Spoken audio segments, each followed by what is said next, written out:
Thank you sir. మా next programme ఇందుకూరుపేటలో ఉంటుంది, తప్పకుండా మిమ్మల్ని ఇన్వైట్ చేస్తాం.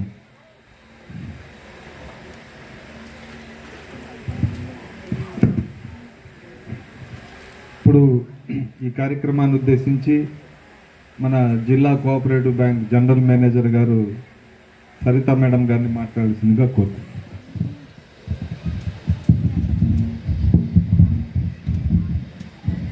వేదిక మీద ఉన్న పెద్దలకి అలాగే ప్రభుత్వ అధికారులకి, ముఖ్యంగా ఈ కార్యక్రమాన్ని ఈరోజు ఏర్పాటు చేస్తున్న నబార్డ్, మా బ్యాంక్ యొక్క పై అనుబంధ శాఖ అయినటువంటి నబార్డ్ వారికి, అండ్ అలాగే నబార్డ్ డీడీఎం గారు ఉన్నారు ఇక్కడ, బాబు సార్ గారికి, అండ్ అలాగే ఈ కార్యక్రమానికి ఇచ్చేసినటువంటి అల్లూరు మహిళా మత్స్యకార సహకార సంఘ మిత్రులందరికీ కూడా అంతర్జాతీయ మహిళా దినోత్సవ శుభాకాంక్షలు. అందరికీ కూడా ఇప్పటి వరకు మనము పెద్దలందరూ చెప్పారు, ఒక్కొక్కరు ఎలా ఇప్పటి వరకు మీ దగ్గర ఏ అవకాశాలు ఉన్నాయి, ఎవరెవరు ఏమేమి ఉపయోగించుకుంటానన్నారు అనేది మీ ద్వారానే నేను తెలుసుకో. కాకపోతే ముఖ్యంగా ఇక్కడ నాకు అర్థమైంది ఏంటంటే దీని అంతటికీ వెనకబాటుతనానికి ముఖ్యంగా కారణం అనేది చదువు లేకపోవడం అనేది నాకు అర్థమవుతుంది. మనకి ఎప్పుడైతే చదువుకుంటామో, ఎప్పుడైతే చుట్టుపక్కల ఉన్నవన్నీ కూడా మనం నిశితంగా గమనించగలుగుతాం. అమ్మ, మీ అందరికీ చెప్తున్నాను, ఇప్పుడు వరకు గడిచింది ఒక రకంగా అనుకోండి, ఈ రోజు నుంచన్నా మన ఇంట్లో ఉన్న ప్రతి బిడ్డని చదివించే ఏర్పాటు చేసుకోండి.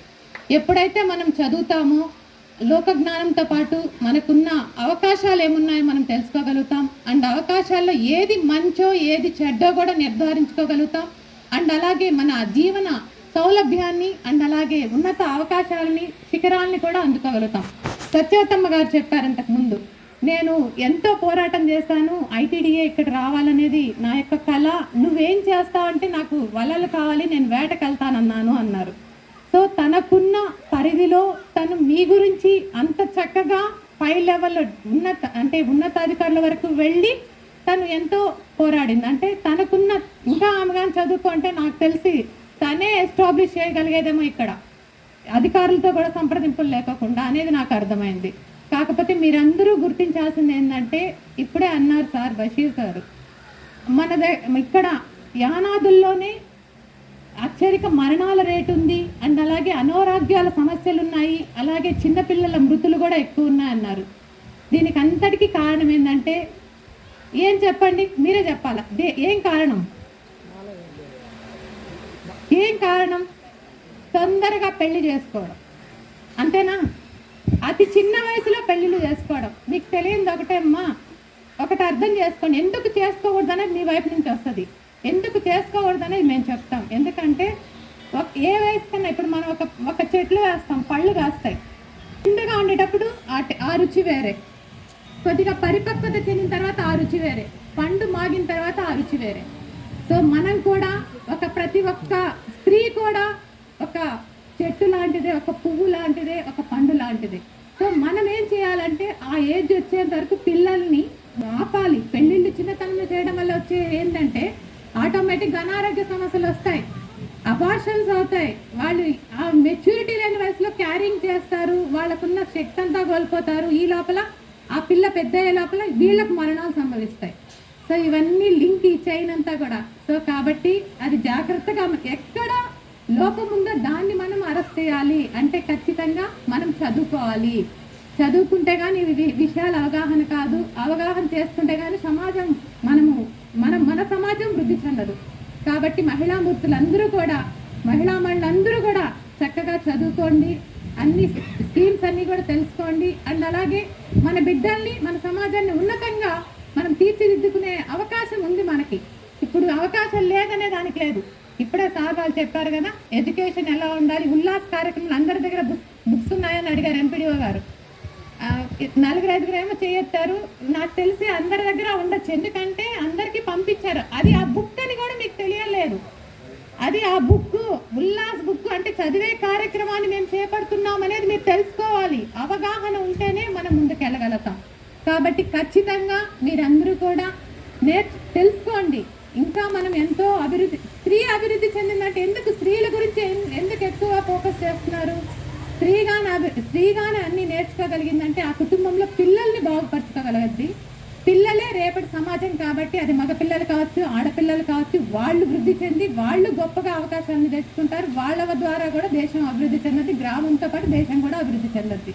సో కాబట్టి తల్లి అందరికీ కూడా చక్కగా విద్యను నేర్చుకోండి.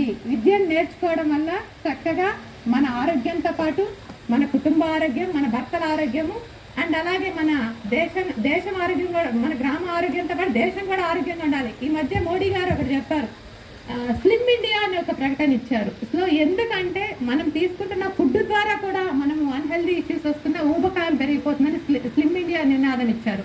కాబట్టి వీటన్నిటి మీద కూడా అవగాహన మనం ఖచ్చితంగా కల్పించుకోవాల్సిన అవసరం ఎంతైనా ఉంది. అలాగే బషీర్ సార్ చెప్పారు 700 crores మద్యపానానికే మనం వెచ్చిస్తున్నామని. మద్యపానం అనేది ఖచ్చితంగా ఇక్కడున్న వాళ్ళందరూ కూడా మేము అరెస్ట్ చేస్తామన్నారు. బట్ అది అంత ఈజీ కాదనేది నా ఉద్దేశం. ఎందుకంటే ఒక మన ఇన్హరెంట్ ఏంటంటే అదే ఆడపోయి నేను ఇప్పటి వరకు కష్టపడ్డాను, సాయంకాలం అక్కడ పోయి తాగేసి హ్యాపీగా నేను రిలాక్స్ అవుతాను అనేది మన యొక్క భర్తలకు కావచ్చు అండ్ మన సోదరులకు కావచ్చు అలా అలవాటైన ఇది. ఒకటే చెప్పండి, అది మద్యపానం కావచ్చు, ధూమపానం కావచ్చు, దాని పర్యవసనాలు హెల్త్ ఇష్యూస్ ఏమొస్తాయనేది ఆ హెల్త్ ఇష్యూస్ ఫేస్ చేసే వాళ్ళని కానీ చూపించండి. అండ్ అలాగే దానికి సంబంధించిన ఆల్టర్నేటివ్ రెమెడీస్ మీరు అది మానిచ్చాలంటే మనం ఏం చేయాలనే దాని మీద ఫోకస్ పెట్టండి. ఆటోమేటిక్గా అది కూడా మానుతారు. ఇమీడియట్గా మానేదైతే కుదరదు. మనం మన చేష్టల ద్వారా అండ్ అలాగే దాని ఆల్టర్నేటివ్ వెతకడం ద్వారానే అది మానుతారనేది నా యొక్క ఉద్దేశము. సో అది కూడా మీరు ఖచ్చితంగా అది అన్వేషిస్తారని కోరుకుంటున్నాను మనస్ఫూర్తిగా. ఇకపోతే ఆర్థిక అక్షరాస్యత గురించి ఈరోజు మా రవిశంకర్ గారు బాగా మీకు క్లియర్గా ఏమేమి పథకాలు ఉన్నాయి, బ్యాంక్స్ ద్వారా ఏమేమి మేము ఇస్తున్నామో కూడా క్లియర్గా చెప్పారు. మీరందరూ కూడా తెలుసుకోవాల్సింది ఏంటంటే ఆర్థిక అక్షరాస్యత అంటే మనం సంపాదించిన డబ్బుల్ని ఇలా వేస్ట్ చేయకుండా మనం ఖచ్చితంగా మనం పొదుపు చేసుకోవాలి. పొదుపు చేసుకోవాలంటే ఖచ్చితంగా ఒక భద్రతాయుతమైన ఒక అకౌంట్ అనేది ఉండాలి. ఆ అకౌంటే బ్యాంక్ యొక్క ఖాతా. ఇక్కడ కూడా మన అల్లూరులో కూడా మనకి నియర్ బై బ్యాంక్స్ చాలా ఉన్నాయి. ఎస్బీఐ ఉంది, ఏపీజీబీ ఉంది అండ్ అలాగే మా కోఆపరేటివ్ బ్యాంక్ ఉంది. సో మీరందరూ కూడా ఖచ్చితంగా మహిళా మత్స్య సహకార సంఘాల యొక్క పొదుపు ఖాతాలు కూడా మా బ్యాంకులో ఉన్నాయి. ఖాతాలను అలాగే కంటిన్యూ చేయండి. అండ్ మీకు కావాల్సిన అవసరాలకు ఏవైతే మీ లోన్స్ అన్నాం, ఎస్ఎంఈ ఇస్తున్నాం మా బ్యాంకు ద్వారా కూడా. సో చిన్న మీ అవసరాల నిమిత్తము చిన్న మీరు పెట్టే షాప్స్ కావచ్చు అండ్ అలాగే మన చేపల పెంపకానికి కావచ్చు కూడా మేము ఇస్తున్నాం అవుట్లెట్స్. ఫిష్ ఆంధ్ర కూడా మేము అవుట్లెట్స్ ఇవ్వడం జరిగింది గవర్నమెంట్ స్కీమ్స్ నుంచి కూడా. సో ఇవన్నీ కూడా మీరందరూ చక్కగా ఉపయోగించుకోవాల్సిందిగా మనస్ఫూర్తిగా కోరుకుంటున్నాను. అండ్ అలాగే ఈరోజు ఈ అంతర్జాతీయ మహిళా దినోత్సవంలో భాగంగా ఇక్కడ ఇచ్చేసిన ప్రతి ఒక్క మహిళామూర్తికి కూడా పేరున ధన్యవాదాలు తెలియజేస్తున్నాను. అండ్ అలాగే మీరు ఇంకా ఈ రోజు నుంచి కూడా ఇంకా అద్భుతంగా ఇంకా రాణిస్తారని అండ్ అలాగే ప్రతి దాంట్లో మీ యొక్క ముద్ర అంటే మీ ప్రింట్ అనేది మీ ఫ్యామిలీ నుంచి కూడా పడాలని మనస్ఫూర్తిగా కోరుకుంటున్నాను. అండ్ ఇప్పటి నుంచి కూడా మీరందరూ కూడా గొప్ప ఆనిస్తూ మన అల్లూరు గ్రామానికే కాకుండా మన నెల్లూరు జిల్లాకి అండ్ అలాగే మన దేశానికి కూడా గొప్ప కీర్తిని సాధించుకోవాల్సిన మహిళామూర్తులందరికీ కూడా మనస్ఫూర్తిగా పేరున ధన్యవాదాలు తెలియజేస్తున్నాను. అందరూ కూడా ఈ రోజు నుంచి ఒక కంకణంతో ముందుకు వెళ్ళాలని మనస్ఫూర్తిగా కోరుకుంటూ నాకు ఈ అవకాశాన్ని ఇచ్చినటువంటి వేదిక మీద ఉన్న పెద్దలందరికీ అండ్ ముఖ్యంగా మన అవార్డ్ డిడిఎం బాబు సార్ గారికి ప్రత్యేక ధన్యవాదాలు తెలియజేస్తున్నాను. ధన్యవాదాలు. Thank you madam.